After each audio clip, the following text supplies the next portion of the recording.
로봇을 제조하는 제조사이고요. 한국에도 여러 제조사들이 있고 잘하시는 분들도 계시지만 저희는 로봇에 필요한 핵심 기술들을 이제 오랜 기간 동안 이족보행이라는 휴고를 개발하면서 쌓은 노하우로 이제 자체적으로 그런 기술을 확보하고 생산하고 있는 회사입니다. 특히나 이제 최근 화두가 되고 있는 협동 로봇을 만드는 대전에 있는 회사입니다. 일단은 스타트업이니까 당연히 젊다. 지난 연도 말에 한번 확인해 보니까 저희 회사가 평균 연령이 34.6세인가 그러더라고요. 상당히 젊은 회사에 속하고요. 그러다 보니까 이제 분위기가 뭐 나름 요새 세대에 맞게끔 되어 있지 않나라는 생각이 들고, 또 한 가지는 기술을 되게 중시하는 회사이다. 직원의 거의 한 60%, 70% 가까이가 다 연구개발직으로 구성되어 있는, 그러다 보니까 항상 그런 기술적인 거에 대한 관심이 많은 회사, 호기심이 많은 회사이지 않을까, 그런 게 장점이라고 생각하고 있고요. 마지막으로는 로봇에 상당히 진지한 접근을 가지고 있는 회사입니다. 그래서 단순하게 로봇을 제조하는 것에 대한 것도 분명히 있겠지만 이 로봇이 활용되는 것, 다음에 이것을 좀 더 우리가 고객에게 좋은 퍼포먼스와 좋은 기능으로 선보이기 위해서 되게 진지한 고민들을 많이 하고 있는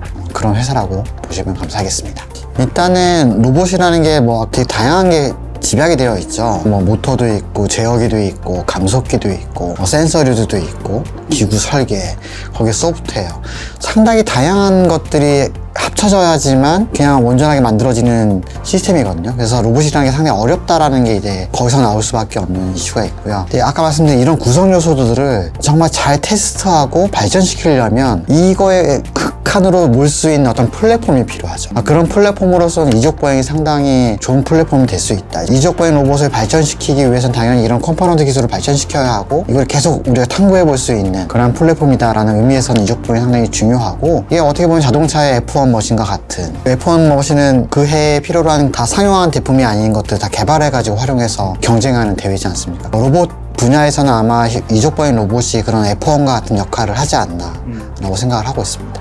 소감은 뭔가를 더 잘해볼 수 있다라는 여지가 생겼다는 거에 대해서는 상당히 좋은 의미를 가지고 있고, 또 한 가지 면에서는 이제 부담감도 있고요. 또 아쉬운 부분도 조금 있고, 상당히 많은 것들이 공존했던 상황이었고요. 당연히 포지티브한 표현에서는 삼성전자 같이 협업을 할 수 있고, 그다음에 국내를 떠나서 세계적인 기업과 우리가 같이 협업을 할 수 있는 기회가 됐다라는 건 상당히 고무적이라고 생각이 들고요. 그다음에 조금은 우려되는 부분이라던가 좀 아쉬운 부분, 그러니까 그래도 저희가 지금까지 10몇 년을 잘 키워왔던 기업이고 이거를 이제 또 어떻게 바라보실까라는 부담감도 상당히 존재하고 있기 때문에 많은 생각이 교차하고 있고요. 하지만 여전히 발전적인 의미에서 좋은 협력 관계가 되기를 기대하고 있습니다. 이거를 제가 뭐 대변해서 말씀드린다는 표현은 되게 어려울 것 같고요. 제 개인적인 소견으로 보면 로봇 산업은 사실은 세상에 없는 기능과 기술들이 이제 발전이 돼서 최근에 이렇게 곽강을 받고 있다? 저는 그렇게 생각하지는 않습니다. 오히려 반대로 사회가 이제 로봇을 도입을 할 수밖에 없는 그런 사회로 지금 변모가 됐다는 게 더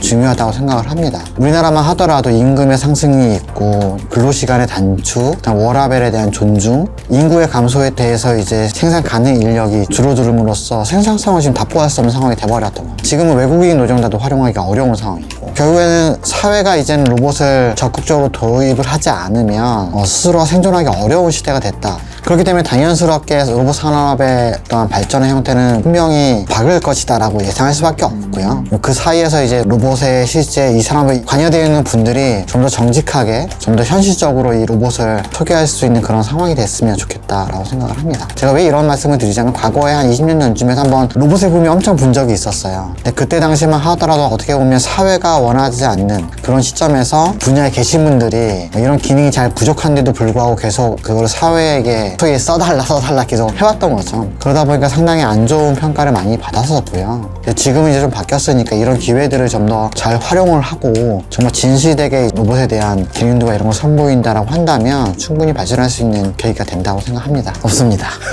없어요? 저는 로봇 청소기가 하나가 있어요. 근데 조금 오래전에 망가져서 그 뒤로는 쓰고 있지 않고요. 사실은 아시겠지만 로봇의 정의가 너무 광범위해서 누군가는 뭐 세탁기도 로봇이라고 표현하는 분들도 계시니까. 그럼 로봇 청소기는 로봇이 아닌가요? 로봇이라고 부를 수는 있을 것 같습니다. 저희가 생각하는 로봇에 대한 정의는 이동할 수가 있고, 이동한 환경에서 환경을 인식할 수가 있고, 그 인식에 기반해서 어떤 작업을 수행할 수 있는 이러한 형태가 갖춰진 것이 전 궁극적인 형태의 로봇이라고 생각을 하거든요. 여러 가지 의미상으로 로봇이 너무 광범위하게 활용되니까 어떤 곳에서는 물리적인 형태가 없는 곳에서 로봇이라는 표현을 씁니다. 예를 들어서 로봇 변호사, 사실 이건 다 소프트웨어거든요. 그런 것들이 이제 너무나 로봇의 범위가 광범위한 의미로 쓰이고 있는 거죠. 저희는 조금 그걸 한정시켜서 아까 말씀드린 그런 형태를 이제 로봇이라고 볼 수가 있고, 그렇게 보면은 로봇 청소기도 그 범죄에 속한다라고 저희는 생각을 하고 있죠. 사실 제가 이런 자리에 와서 이렇게 인터뷰를 하는 것이 그럴 만한 위치에 있는 사람인가 되게 많이 고민을 하고 왔거든요. 그런 부분에서 아직 부족한데 이렇게 인터뷰가 돼서 원하시는 답변을 드렸는지도 사실 궁금하기도 하고요. 레인보우 로보틱스라는 회사가 아직은 국내 작은 회사에 있지만 여러 상황들을 잘 저희가 담아가지고 좀 더 발전하고 우리나라의 기술, 우리나라의 로봇을 전 세계에 알릴 수 있는 기반이 될 수 있는 그런 회사가 되기를 노력하겠습니다. 감사합니다.